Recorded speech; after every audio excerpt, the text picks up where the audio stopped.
అర్థం కాని విషయం ఏంటంటే, పేరెంట్స్గా మనం ఎందుకు ల్యాక్స్ స్పెండ్ చేస్తున్నాము పిల్లలకి స్కూల్స్ గురించి అని, కాలేజెస్ గురించి అని చెప్పి. బట్ యూట్యూబ్లో ఫ్రీ కంటెంట్ ఉంటుంది కదా, ఎందుకని స్కూల్స్ కాలేజెస్లో జాయిన్ చేస్తున్నాము? మీకు తెలిసినట్లయితే ఆన్సర్ కామెంట్లో రాయండి.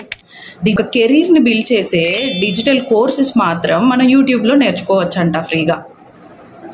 బట్ అదే ఏబిసిడీలు రైమ్స్ నేర్చుకోవడానికి మాత్రం పిల్లల్ని మనం స్కూల్లో జాయిన్ చేస్తున్నాం లక్షలు కట్టి.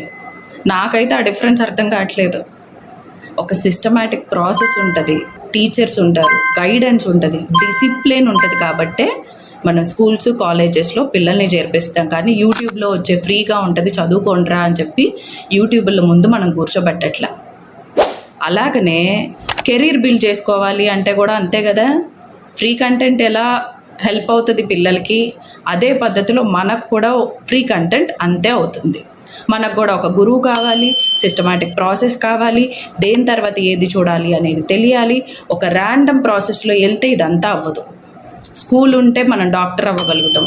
అలానే ఒక ప్రాపర్ మెంటర్, గైడెన్స్, ఒక ప్రాపర్ సిస్టమ్ని ఫాలో అయినప్పుడు మాత్రమే మీరు నేర్చుకున్నప్పుడు మీరు కూడా సక్సెస్ అవుతారు.